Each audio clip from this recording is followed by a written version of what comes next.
کا اگر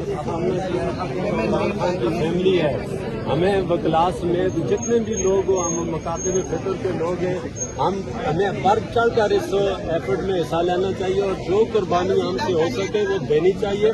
اور ظالموں کے لیے میرا یہ پیغام ہے کہ اگر 4 سے 6 مہینے جیل میں رکھ کے ہمیں ٹارچر کر کے، مجھے 2 دفعہ جیل کے اندر ہارٹ اٹیک ہوا ہے، یہ ثابت فاروق صاحب ان کو پتہ ہے، اس کے باوجود اگر اڈیالہ کے سامنے میں آ گیا ہوں تو انشاءاللہ الحمدللہ کسی بھی آپ پیچھے آپ ان کو سنیں. آپ نے میرے سے جو سوال پوچھا تھا نا، اور مجھے دکھ ہوا تھا آپ کے سوال سے کہ آپ ان کا پوچھ رہے ہیں، آپ ان سے ذرا ان کا انٹرویو لیں. جی سر، آپ بتائیں اپنا جیل میں آپ رہ کے آئے ہو جیسے آپ بتا رہے تھے. جی الحمدللہ ہم نے ایک حق کا اور ایک سچ کا ہم نے ساتھ دیا ہے، اور سچ اور حق کا ساتھ دیتے ہوئے 26 نومبر کو ہمیں گرفتار کیا گیا ہے. گرفتاری کے بعد 16 دن ہمیں ریمانڈ پہ رکھا گیا، اور آج تک ایسا ریمانڈ کسی کا نہیں ہوا ہے. جو اس دفعہ پولیٹیکل لوگوں کا، ورکروں کا انہوں نے ریمانڈ لیا. اس کے بعد جب ہم جیل میں گئے تو جیل کی جو سختیاں تھیں اس کے خلاف ہم نے الحمدللہ، یہ تمام وکلا کو بھی پتہ ہے اور تمام جیل کے لوگوں کو پتہ ہے، اور عمران خان نے جہاں اڈیالہ جیل سے میرے لیے سلام بھیجا ہے کہ ہم نے اس جبر کے خلاف وہاں بھی ہم نے پروٹیسٹ کیا ہے. جیل کے اندر رہتے ہوئے ہمارے ساتھ ہو، وہاں ایسا ناروا سلوک کیا گیا ہے کہ پاکستان میں اس کی مثال نہیں ملتی ہے، بلکہ دنیا میں نہیں ملتی ہے.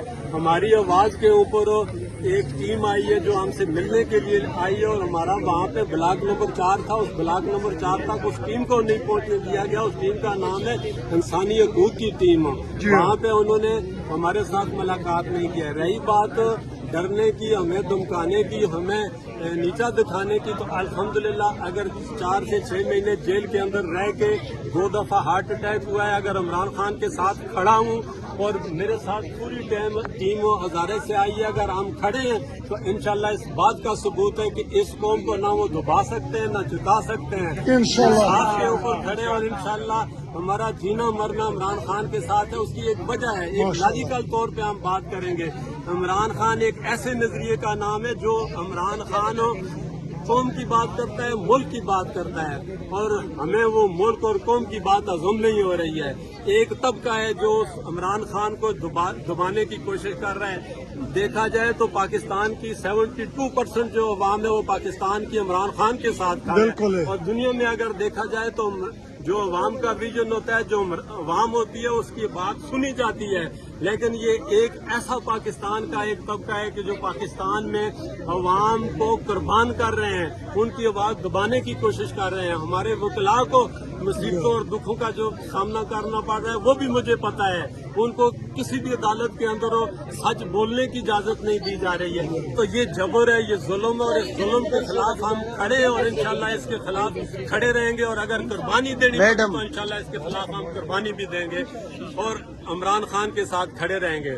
دنیا میں ایسے لیڈر کم ہوتے ہیں جن کو ہر طرح کی آفر دی جائے، جن کو ہر مراد دی جائے، جن کو ہر طرح کا کمپنسیٹ کرنے کی کوشش کی جائے، لیکن وہ کمپنسیٹ اپنے لیے اور اپنے خاندان کے لیے اور اپنی ذات کے لیے نہ مانگے، اور وہ بات کرے تو وہ قوم کی کرے، وہ بات کرے تو پچھلے طبقات کی بات کرے، اور وہ بات کرے تو آپ ان کو سن رہے ہیں؟ جی جیل گئے ہیں، ان کو ہارٹ اٹیک ہوا، یہ کھڑے ہیں آج، یہ حق اور سچ کے لیے کھڑے ہیں. تو آپ جب پوچھتے ہیں، آپ میڈیا والوں سے میں سوال کرنا چاہتا ہوں، آپ یہاں تماشین کے لیے تماشا اور یہ کوئی ان چیزوں کے اوپر اپنا نام بنانا چاہتے ہیں، یا حق اور سچ کے لیے آپ اپنا نام بنانا چاہتے ہیں؟ اپنا راستہ نہ بھولنا بچوں، انشاءاللہ اپنا راستہ نہ بھٹکنا، انشاءاللہ، کیونکہ پاکستان آپ کا فوکس ہونا چاہیے. پاکستان کے لیے کھڑے ہو، اس ملک کو اس کی سلامیت کے لیے کوشش کرو. یہ وی لاگس کے پیچھے اپنا راستہ نہ بھول جانا، کیونکہ یہ راستہ بھٹکنا بڑا آسان کام ہے. سنسنی خیز ہونا، راستہ نہ بھولنا. آپ اگر ایک سوال دماغ میں ایک چیز لے کر آپ سب نے چلنی ہے کہ میں نے پاکستان کے لیے اپنا نام بنانا ہے، پاکستان کے لیے. جب تھوڑے سال آگے گزریں گے تو آپ یہ کہو گے کہ ہم نے اپنا حصہ ڈالا تھا. یہ نہ ہو